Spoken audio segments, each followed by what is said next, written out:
Hoy vamos a Dice, hacer una entrevista con alguien que no se pueden imaginar la admiración que le tengo. Delfilia Alicia Flores Ramírez, bienvenida a esta entrevista, bienvenida al canal. te agradezco mucho que me hayas invitado. Es un placer y un honor, sobre todo ahorita en estos tiempos, ¿no? En que necesita uno mantenerse como más en comunicación. Te Pues sí, agradezco que me invites. así es. La pandemia como que nos acalambró, pero por azares de la vida llegó la pandemia cuando ya teníamos esta tecnología y nos podemos comunicar a distancia. Efectivamente, digo yo que alguna cosa positiva se tiene que sacar hasta de lo peor, ¿no? Y lo que sacamos bueno fue esto del home office. Incluso los médicos llegaron a trabajar así y por eso pudieron atender a mucha gente. Quiero comentarles que a Alicia la conocí en los encuentros de mujeres poetas en el País de las Nubes. La primera vez que nos vimos fue en el 2011. Aquí en Atlisco hubo un encuentro de poetas que promovió Ricardo Pérez Quit. Entonces yo te recuerdo perfectamente porque nos dieron hasta en un hotel muy grande de ahí de Metepec, hasta nos dieron un mapa para encontrar nuestra villa. Bueno, entonces nosotras cuatro estábamos ahí todas desconcertadas que dónde quedaba la villa y todos como vueltos locos. Y me acuerdo que tú fuiste la única persona que agarraste el mapa y que dijiste, mira, estamos aquí y tenemos que caminar para allá. Y ahí vamos todas atrás de ti. Y luego, aquí tenemos que dar vuelta. Dije, yo no cabe duda que esta mujer es del DF. Nosotros teníamos el mapa al revés. Ahí nos conocimos, pero cuando realmente compartimos vivencias muy bonitas fue ya en el País de las Nubes, en Oaxaca, en la Chinantla, ¿te acuerdas? En Valle Nacional, que nos pusimos un huipil Ay, que sí, nos claro, prestó claro que el me acuerdo. maestro Gili Pero ve qué Jiménez. memoria la tuya prodigiosa. Y yo tenía mucho interés en volver a verte, en volver a conversar, porque quiero comentarles, amigos, que Alicia Flores, o mejor, bueno, su nombre completo es Delfilia Alicia Flores Ramírez. Ella ya es médica de profesión, especializada en ginecología, está jubilada como médica, pero fíjense que decidió ocupar su tiempo como jubilada nada más y nada menos que escribiendo. Alicia escribe novela.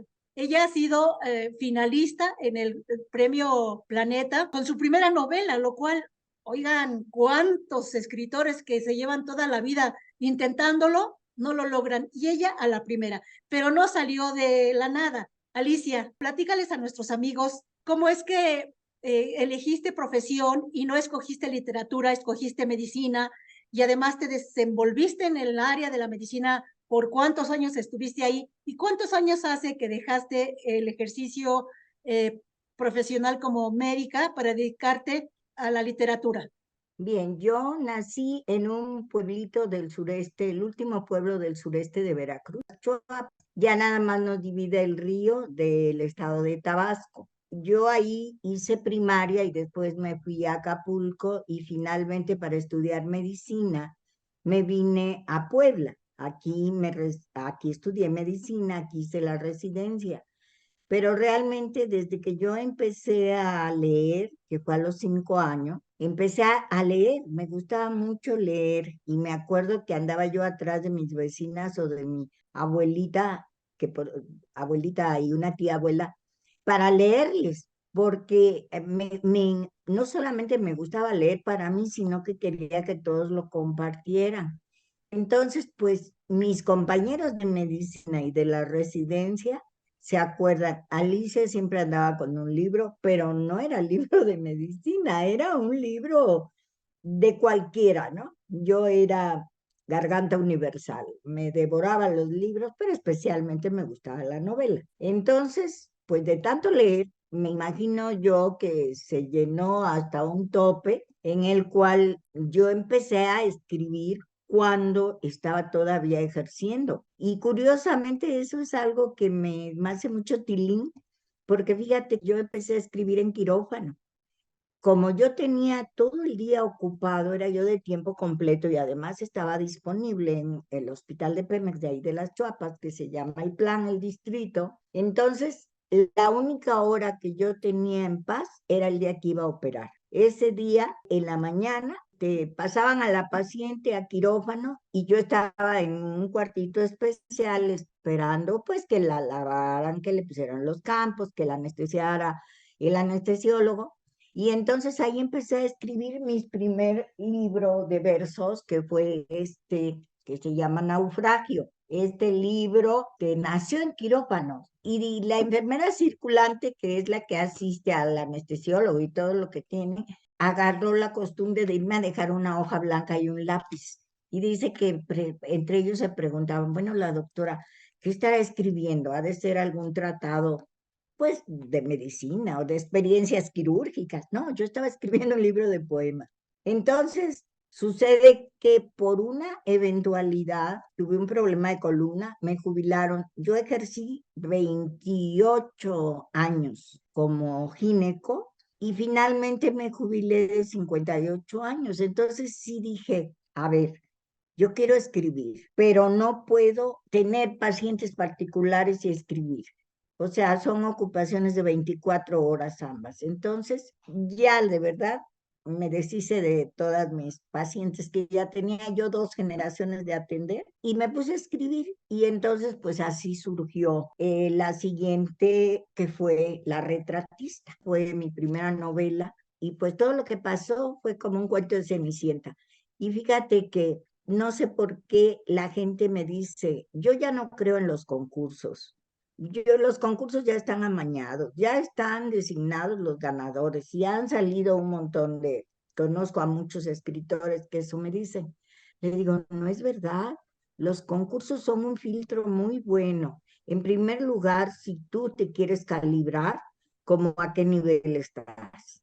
Y en segundo lugar, si hay concursos auténticos, se promueve al escritor. No dudo que haya, pues hasta súper de un escándalo que hubo porque se confirmó que ya el ganador estaba antes de que se cerrara el concurso, pero la mayoría de los concursos son muy buenos. Yo pienso que debe uno tratar de concursar siempre. Yo he tenido mucha suerte en ser muy editada, pero es suerte porque conozco gente con muchísimo talento que, como dices tú, estudió literatura, hizo cursos especiales en literatura hispanoamericana, en poesía, se fueron a otros países y que no les han publicado. Si no ahora es más fácil publicar con la autoedición y con muchas editoriales que apoyan al autor, pero la verdad, en esos tiempos que fue hace 14 años, más o menos 14 años que yo empecé a escribir, pues realmente las publicaciones estaban muy, muy cerradas, ¿no? Y mira, yo me da mucho gusto decir que lo edité yo, me autopubliqué, el de Naufragio, porque lo hice y lo regalé a mis amistades, como regalo de Navidad. Ya hice una publicación pequeña. Pero les digo siempre, García Márquez se autoeditó su primer libro. O sea, no hay por qué sentirse menospreciado o minusválido literariamente porque te publiques.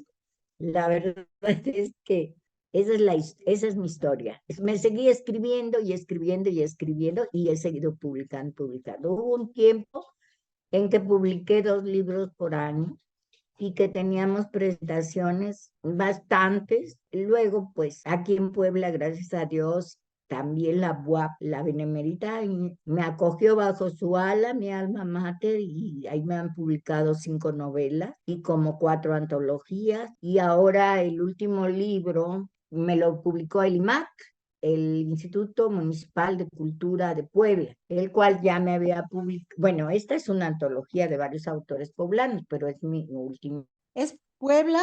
Encuentros y desencuentros. Son cuentos que suceden, que tienen como núcleo común, que suceden en la ciudad de Puebla, son cuentos. Ajá, y el siguiente libro, el que Es ibas a una mostrar. antología de autores poblanos. El siguiente libro, el que ibas a mostrar, ¿cuál es? De Alcanzar el Sol, también me lo publicó hace año y medio el Instituto de Puebla y el Instituto de Cultura Municipal de Puebla y este fue ganador de un concurso nacional, el Ramón López Velarde, de 2019, en Jerez de Salinas, Zacatecas, también es un libro de cuentos. Es muy curioso cómo a veces las cosas confluyen, ¿no? Yo empecé siendo novelista, bueno, más bien queriendo ser poeta, nunca me he considerado poeta, ¿eh? Los poetas para mí, mis respetos. Esos son un relámpago, les digo yo. Que la poesía es como la aventura de una noche. El cuento es como el noviazgo y la novela es como el matrimonio. Y le digo, yo empecé por novela y luego me derivé al cuento. Últimamente he escrito más cuento que novela, aunque tengo 2 novelas o 3, creo que la pandemia escribí. Pero el cuento se me hace muy bonito, muy accesible. Y la poesía, pues claro, me encanta, pero no siempre estás para poesía, ¿eh? En mi experiencia es más difícil hacer poesía que hacer novela, que hacer prosa. He escuchado eso en otros escritores, en otros novelistas que dicen, me es sencillo, relativamente sencillo escribir novela, pero la poesía me cuesta mucho trabajo. Y bueno, hasta este momento, Alicia, has tocado un montón de temas que son súper importantísimos, con lo cual compruebo por qué tienes tanta publicación y por qué tienes éxito en los concursos. Has sintetizado en pocas palabras y en poco tiempo toda una historia. Quiero que sepas que la mayoría de escritores que ahora consideramos clásicos o célebres se han autopublicado, aunque los sistemas editoriales eran diferentes antes, donde sí había más apoyo a los escritores. Muchos no recibían ese apoyo porque la editorial es un negocio. Entonces, si llega un escritor nuevo que no garantice éxito comercial, pues difícilmente invierten en él. El asunto es el valor que uno tiene cuando ya produjo algo y considera que vale la pena compartirlo con los demás. Y estoy segura que tú hiciste esa autopublicación porque no fuiste a buscar una editorial. Si lo hubieses buscado, seguramente te aceptan y también te publican. Fíjate que ese libro, el de Naufragio, sí había ido a un concurso, lo mandé al Amado Nervo de Nayarit. Lo que pasa es que había yo escrito como 20 poemas y luego dije, ¿qué hago con ellos? Y alguien me dijo, mándelos a un concurso. Y entonces vi que el concurso pedía 60 páginas, o sea, 60 versos, y dije, no, pues son muchos. Y me dijeron, no, pues escriba los demás y los manda. Y entonces escribí un segundo libro y los junté, y fue cuando los publiqué. Y te digo, a mí me da mucho gusto porque pues este librito, de repente, fíjate, Estelita, así te voy a hablar como amiga y como escritora. De repente un día me pongo a leer el libro y dije, qué cosas tan torpes escribía yo. Estaba yo en mi adolescencia literaria, puras cosas románticas, pero así de abrirse las venas, ¿no? Y después de un rato de leer, dije, no estaba tan mal. Como una mujer que en ese tiempo, bueno, tantos años de ejercer siempre de familia, porque además por allá pues no había dónde salir y estabas muy ocupado, ¿cómo podías saber estas cosas del amor? No cabe duda, ahí me quedó claro que la poesía es como un relámpago donde entreves algo por ahí que te llega como una energía. Yo cuando oigo decir a los escritores, oiga, ¿y qué lo inspira para escribir? Y entonces hay varios que te dicen eso, ¿no? No, pues es algo que estaba flotando ahí, que de repente lo capté. Y la gente piensa que uno dice eso como egoísmo por no decir, yo me baso en esto, me baso en... Yo les digo, el escribir es un oficio que se puede aprender y tú puedes escribir prosa decente con atenerte a ese oficio. Pero escribir un poema, eso es más difícil. Y corregir un poema es de lo más difícil que te puedas imaginar. O tú sí lo sabes. Porque yo puedo agarrar un cuento y lo corrijo en 2 horas. A lo mejor me he hecho 4, pero un poema tardo días en corregir. Y ya cuando termino, digo, estaba mejor cuando empecé. O sea, vuelves a buscar Es Bueno, a inspiración, ver, pura es inspiración. que quizá eres muy exigente contigo misma, pero tienes toda la razón. En el cuento también hay como un relámpago, un flashazo en el que se te ocurre una historia. Haces en un cuento la introducción, un nudo y luego un desenlace, y si puedes, haces algo sorpresivo para que impacte al lector. En la novela construyes una atmósfera, construyes todo un mundo donde hay trama y un cierre también. Pero la novela exige demasiada disciplina. Dime si no. Por ejemplo, la primera novela que escribiste, ¿cuánto tiempo te llevó? ¿Cuánto tiempo te llevó escribir la primera novela y cuánto tiempo te llevó corregirla? Mira, la primera novela que fue la retratista, esa novela me la eché en 6 meses. 6 meses tardé en escribirla. Tardé en corregirla como 4 meses. Y eso porque sí tuve que buscar a alguien que me ayudara y afortunadamente encontré un maestro de literatura que me ayudó bastante. Entre los que me dicen, ¿no? Alicia la descuida 5 minutos y ya escribió una novela.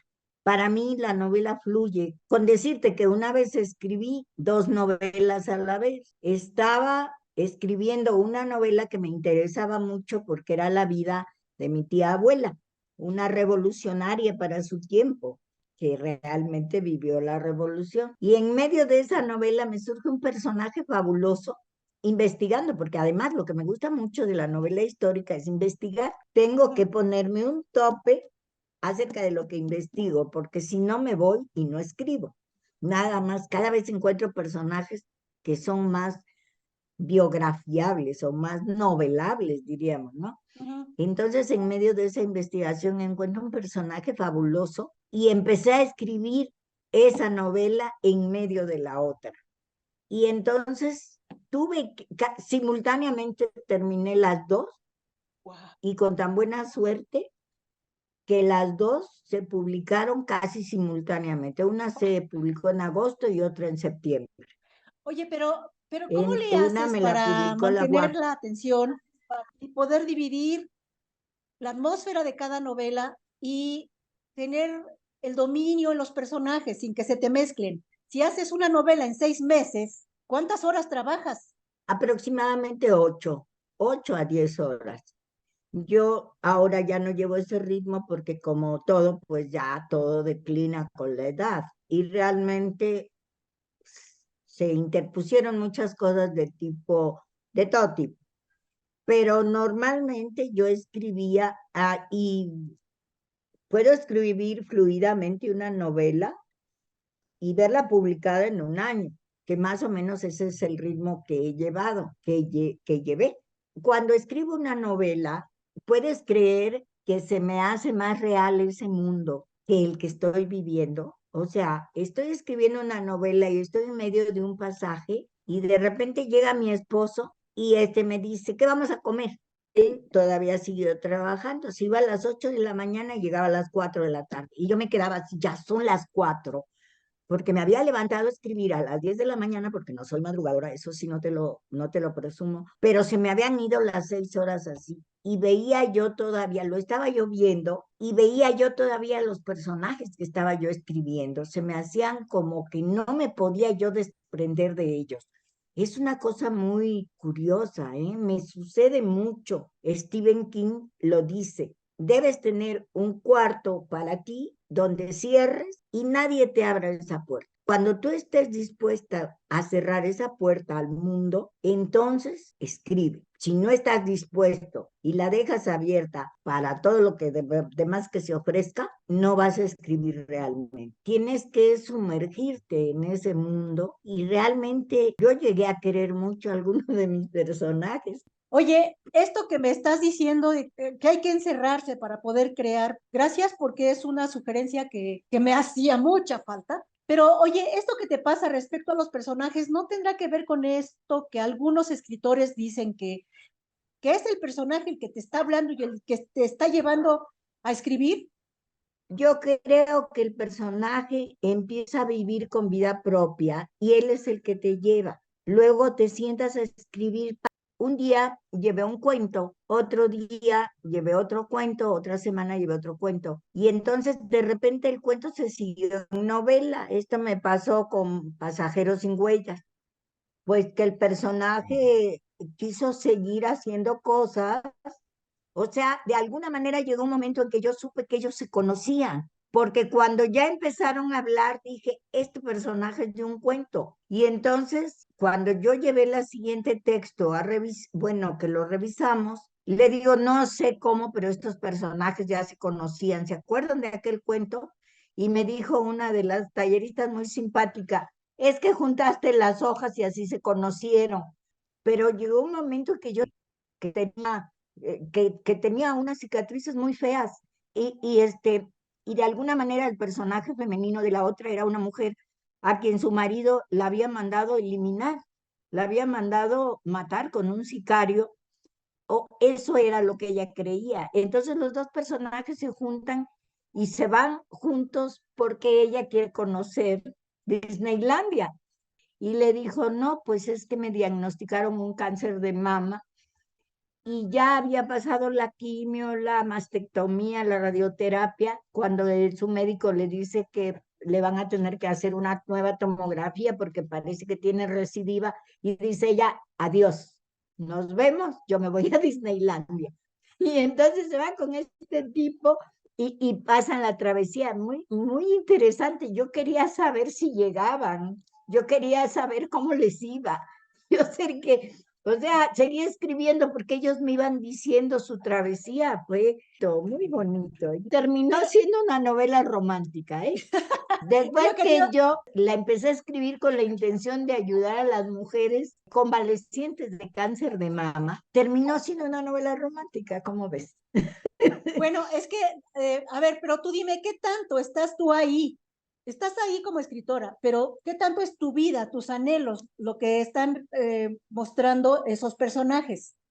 Pienso que seguramente son sueños reprimidos, que son cosas que uno quisiera vivir. Mira, tú cuando lees, entras en el mundo del escritor y conoces otros mundos. Como dices tú, cada quien hace su universo lector. Y llega un momento en que tú te identificas con un personaje o con una situación y dices, eso yo lo viví, y sigues leyendo muy emocionada, ¿no? Yo me imagino que al escritor le pasa eso, de que a lo mejor esos son anhelos que tuvo. Yo siempre quise ir a Disneylandia y de alguna manera vas entremezclando esas experiencias, ¿no? A lo mejor alguna vez tuve deseo de fugarme de mi casa e irme donde nadie me conociera. Es posible, ¿no?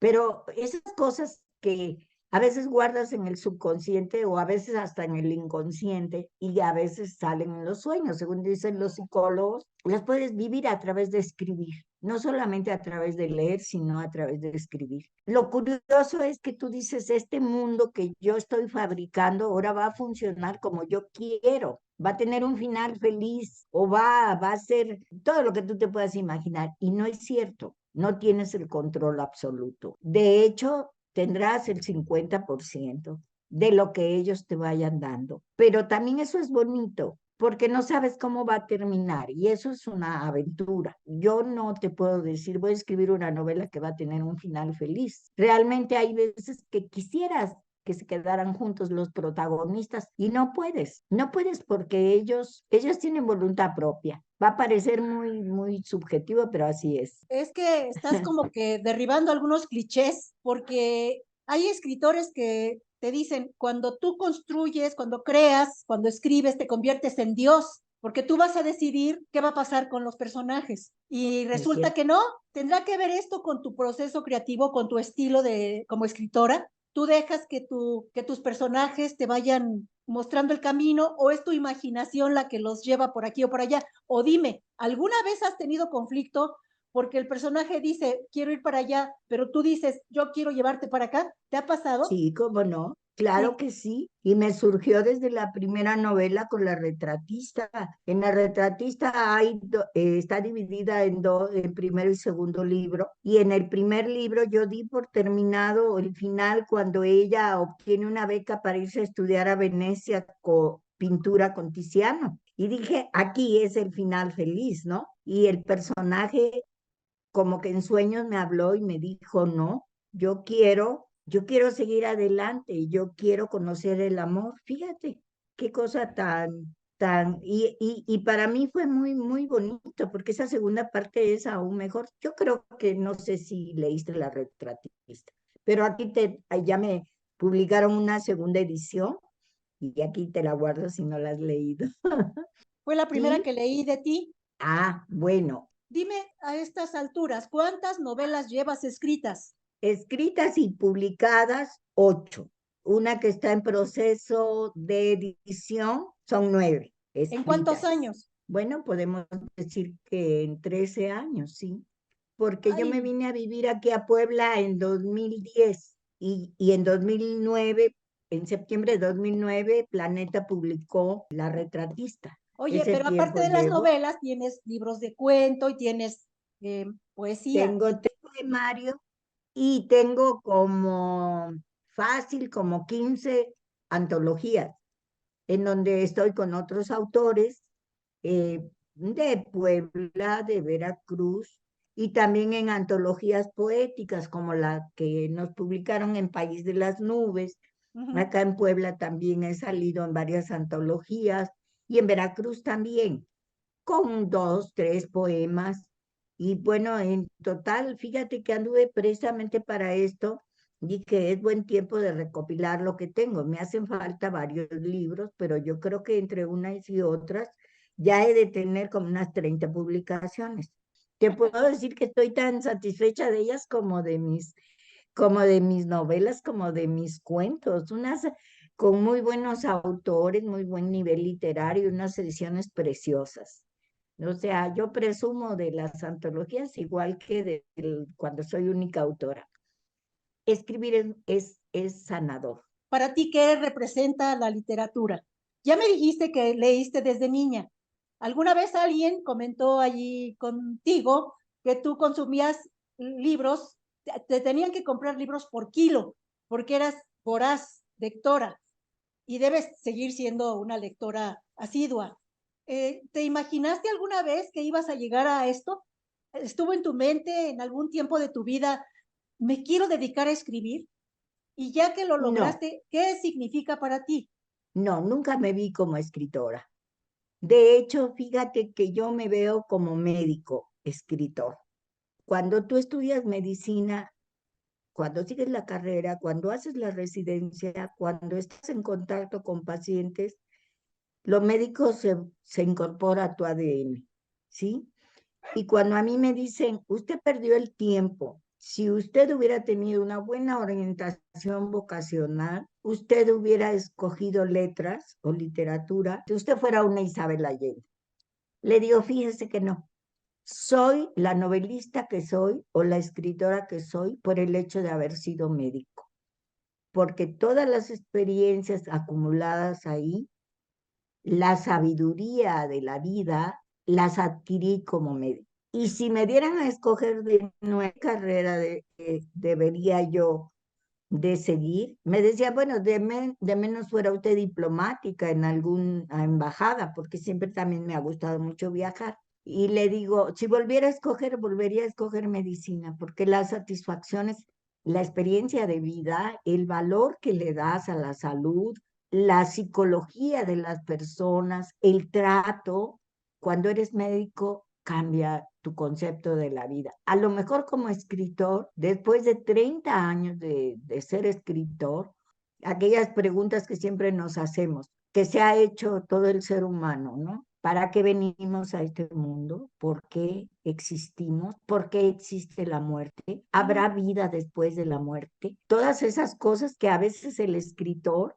fíjate que en toda una vida sigue haciéndose las mismas preguntas. El escritor que empieza como católico ferviente termina siendo ateo. El que empieza como ateo termina siendo un devoto creyente, transforman su vida, las creencias, la escritura, la lectura. Y sin embargo, como médico, tú tienes muy claro, pero muy claro, que venimos a este mundo para servir a los demás y que ese es en verdad el objetivo de la vida y que el mayor tesoro, la mayor fortuna que puedes tú tener es la salud. Fíjate que eso no se compra con nada. Entonces, yo siento que el ser médico, no siento, estoy convencida y lo sé, que el ser médico me ayudó a llegarle mucho a las personas en la lectura, porque me lo decía mi maestro. Me decía, yo puedo ver una cosa en ti, no serás una escritora excepcional, pero lo que veo es que tu trabajo gusta. Me dijo, y yo creo que parte de ese gusto es precisamente que estoy cerca de esos sentimientos. No estoy pontificando, No, tengo no. 77 años cumplidos. No es que yo me asuma como que yo soy la dueña de la verdad, sino que realmente así lo siento. Mira, estoy completamente de acuerdo contigo. Estas palabras que acabas de mencionar me parecen como oro molido, Alicia. Ah, ahora, yo en estas entrevistas que he estado haciendo a escritores, siempre les pregunto sobre los motivos por los cuales escriben. Tú me acabas de contestar que sigues escribiendo porque de alguna manera sigues buscando contribuir a la salud y la literatura sana. Principalmente para el que escribe, ¿eh? Te Sí, voy a decir, sí. la literatura es sanadora no solamente para el que lee, sino para el que escribe.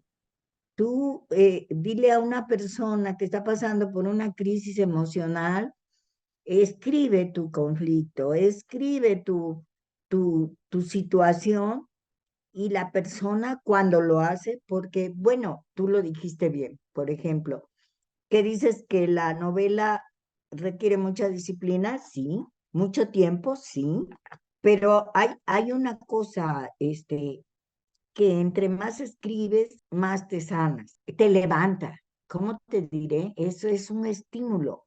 Una cosa, por ejemplo, que yo leí de Hemingway, que me gusta mucho y que lo tomé como una lección, es que dice, yo nunca termino un capítulo, lo dejo a medias, aunque sepa lo que sigue, no lo termino intencionalmente para que al día siguiente me levante yo y ya sepa lo que voy a escribir, o sea, ya me levanto motivado acabando eso y vuelve a empezar el ciclo, ¿no?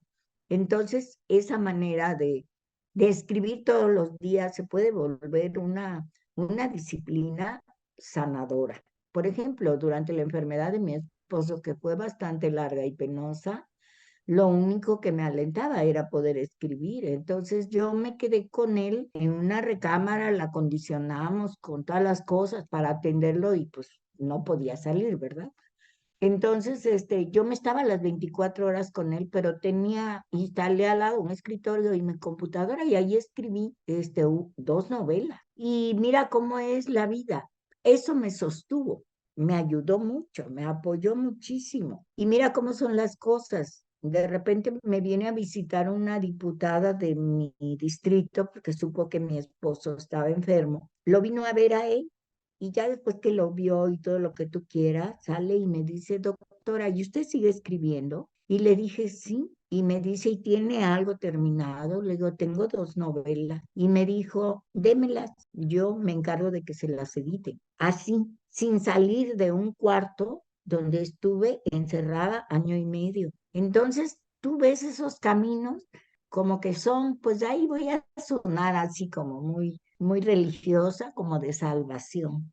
Claro que te salva, no solamente la literatura, todas las expresiones artísticas son sanadoras. Toma en cuenta que quien escribe, bueno, ya nos narras tú tu experiencia, pero por ejemplo en mi caso, cuando me pongo a escribir, es casi como si estuviera haciendo oración, porque estoy en otra atmósfera, en otra dimensión, mi mente está en otro lado y se genera un placer que no encuentras en ninguna otra actividad humana. No sé si tú, en tu caso, llevabas un diario cuando todavía no te dedicabas a escribir novela. Fíjate que es curioso ahorita que lo pregunta, manejaba una agenda de citas de las pacientes. antes de que llegara la computadora manejaba yo esa agenda y ahora todo se hace lo hace la recepcionista, pero en ese tiempo tú citabas. Y entonces fíjate que en lugar de anotar, sí anotaba yo las citas, los horarios, pero escribía alguna experiencia diaria, fíjate, algo sobresaliente, era una frase o una oración, pero sí, llevaba yo como una especie de diario. También yo se lo recomiendo a muchas, en los talleres que he dado, porque hace como 5 años empecé a dar clases.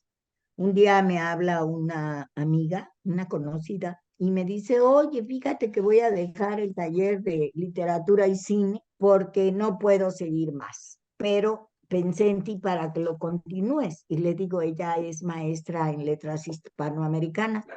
Y le digo, pero si yo no soy ni literata ni nunca he estudiado. Bueno, me dijo, ¿cuántas novelas has escrito? Pues tantas. Me dijo, ¿en qué universidad te dan un título de novelista? En ninguna.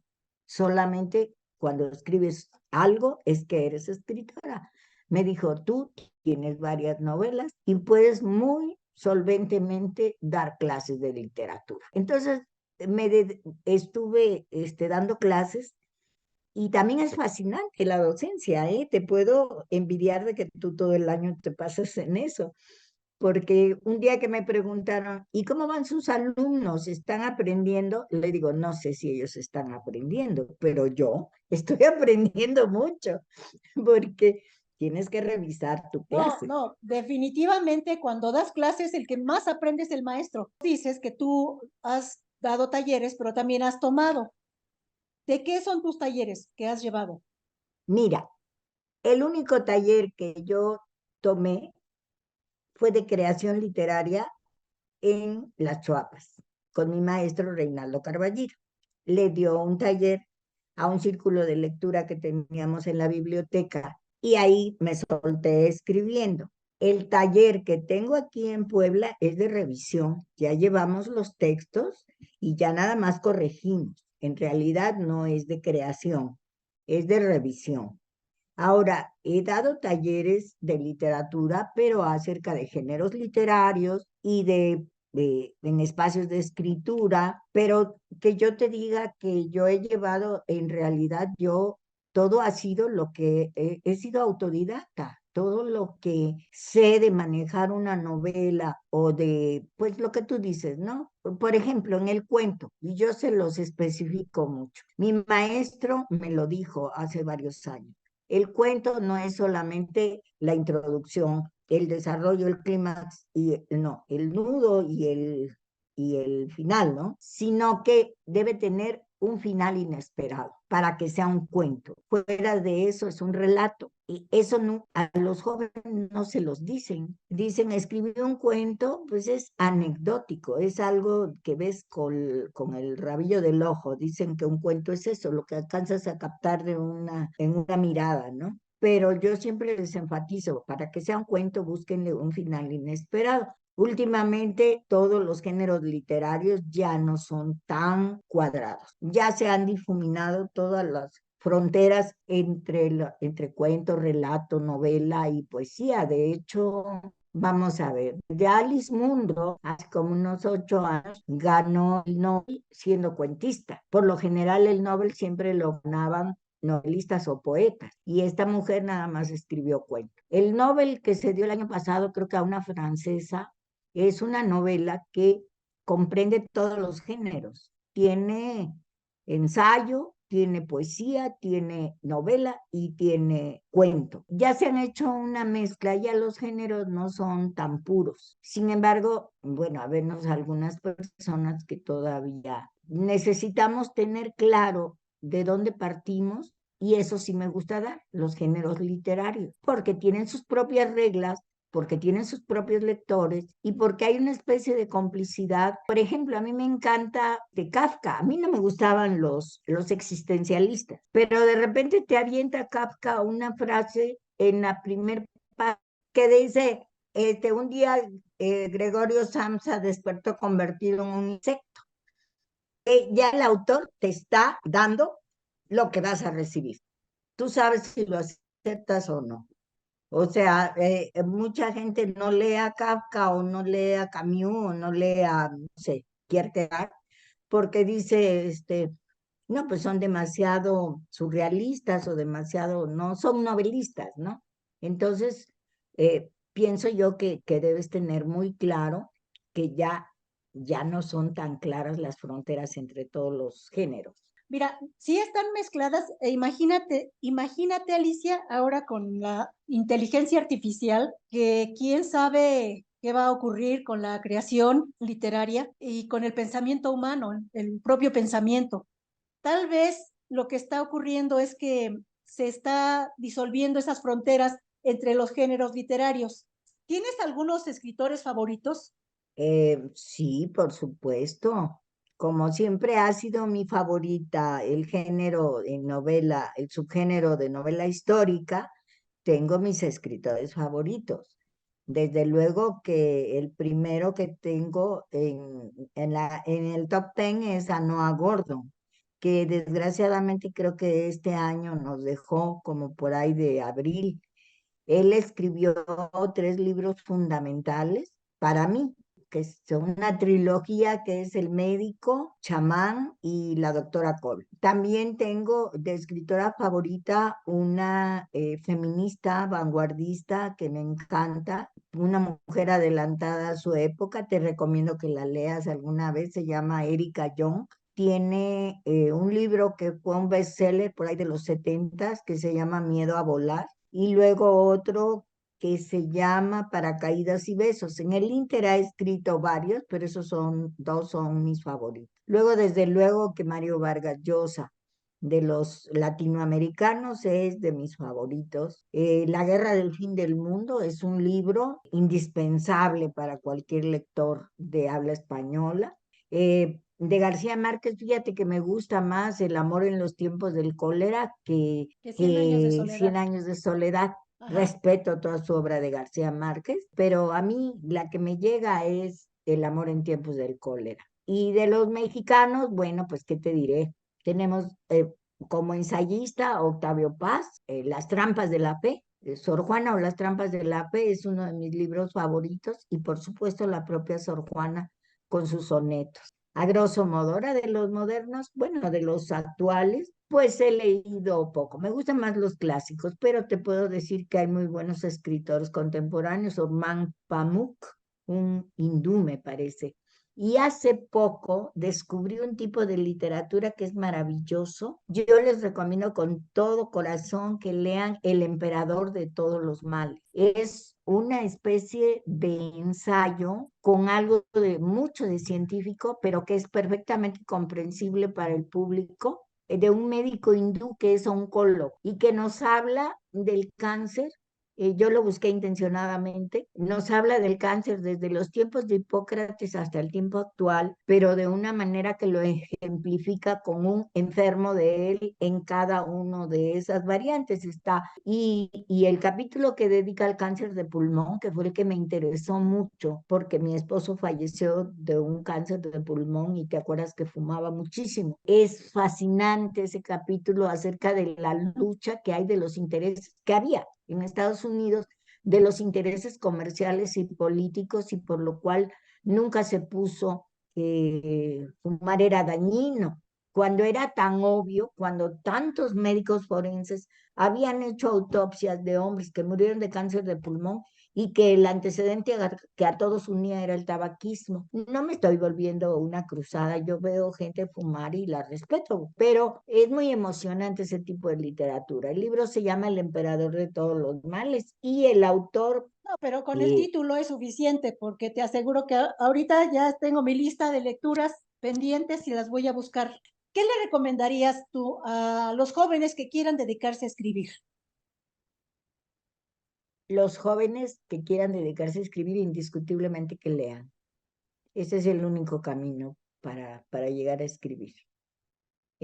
Conozco tantos que quieren escribir y no leen, que yo, para aceptar a un alumno en un taller de creación literaria, le pregunto: ¿qué estás leyendo? ¿Qué leíste? ¿Cuál es tu libro favorito? Y se quedan mudos, porque me dicen, pues yo nomás leí un pedazo del Quijote que me mandaron en la secundaria. O sea, no leen, quieren escribir y no leen. Le digo, es como si quisiera ser jugador de béisbol. Le digo, tienes que ir al campo a entrenar y tienes 1000 veces que lanzar la bola o cacharla. Es igual la escritura. Tienes que leer y leer y escribir y escribir. Lean, muchachos. Cuando empezó esta conversación hablabas tú de los concursos y dijiste que hay gente que no confía en ellos. Y tú que tienes premios, me hablaste de un jurado que estuvo integrado, que había alguien integrado allí en un jurado en donde tú ganaste. Cuéntanos de eso. Bueno, fue en el concurso, mandé también la retratista a Cuba Casa de las Américas y quedó finalista cuando ese concurso de Cuba Casa de las Américas era casi casi el Nobel de Literatura en español y el jefe de jurado era José Saramago. Oh, Fíjate que yo no me enteré de eso hasta que publicaron el libro, hasta que Planeta publicó el libro. Vi que en la contraportada, pues imagínate, Planeta me mandó un mensaje, un correo electrónico diciendo, usted todavía tiene los derechos de la retratista. Y le dije, sí, porque queremos editarla. Dije, wow, ¿dónde la quieren editar? Yo voy. Y casualmente andaba en México y fui a la casa editorial y te imaginas lo que era para la mujer de las Chuapas ir a Mazarik. Creo que estaba en un sexto piso Planeta, te ocupaba un sexto piso ahí en Mazarik. Y cuando yo vi eso me quedé, ¿no? Y entonces entro con la editora y ya me dijo, no, y es que fíjese que en España quedó también finalista. Bueno, fueron de los finalistas, pero ahí no clasificaron, pero dice que un español que era el que leía, ves que tienen los lectores, las editoriales, le llevó mi novela y le dijo, mire, ustedes tienen la escritora aquí en México. Le dijo, esta novela debe de ser editada. Y le dijo, quedó finalista en el Gran Premio de Argentina, que no era de novela histórica, era de novela en general, y quedó finalista en Cuba Casa de las Américas y el jurado, el jefe del jurado era Saramago. Y está, si tú ves una publicación de 2010, está ahí en internet, que en la Café Librería El Péndulo, la retratista en la corte fue el libro más vendido en el mes de febrero. qué privilegio, gracias por haberlo escrito y por compartirlo. Y muchas, muchas No, felicidades, muchas Alicia. gracias a ti. Pues mira, Alicia, yo estoy fascinada escuchándote, estoy aprendiendo muchísimo contigo. Tienes una capacidad de transmisión de conocimiento sorprendente. Tú dices que la docencia también es bonita, es que tú enseñas, tú hablas y enseñas para quien quiera aprender, desde luego. Que nos faltó hablar de otra dimensión tuya, porque no nada más fuiste médico o médica y eres escritora, también eres mamá, también atendiste una casa. O sea, un poquito ambiciosa la mujer, porque además de la generación que tú vienes, no era tan fácil que las mujeres accedieran a la educación universitaria, encontrar una pareja que te apoyara, pero eso lo hablamos en el siguiente programa, en el siguiente Ok, video. todo un tema. Sí, porque yo creo que sí, de ti se puede aprender muchísimo. ¿Quieres despedirte con algo de de este acercamiento a ti, de esta pequeña semblanza? Pues darte las gracias, sobre todo por este rato de gozo. Y sí, tengo un mensaje que dar y se los transmito siempre a todo lo que puedo. Lean por el gozo de leer. La lectura no la busquen porque sea popular, porque piensen que van a aprender, porque va a ser didáctica, no. Leer es gozar. No hay nadie que nos pueda imponer el gusto. Si un libro no les gusta cuando leen la primera página, el primer capítulo, déjenlo. Ese libro en ese momento no es para ustedes. A lo mejor de aquí a 10 años sí, Sí, sí. lean algo que los haga gozar el placer, retornen al placer de la lectura. Ay, qué bonito lo dices, qué bonito lo dices. Retornen al placer de la lectura. Ay, bueno, pues yo voy a retornar a la vida real y así vamos, pues te Ok. agradezco muchísimo. Ojalá la próxima entrevista sea presencial porque es más fluido. Y a los amigos que nos siguieron hasta este punto del video, muchísimas gracias. Recuerden compartirlo si les pareció interesante y denle like para que el algoritmo nos haga caso, voltee a vernos. Aprovecho el espacio para desearles un 2024 lleno de bendiciones para todos y que tengamos paz a nivel social. Feliz vida plena. Gracias a ti, Estelita, muchas gracias.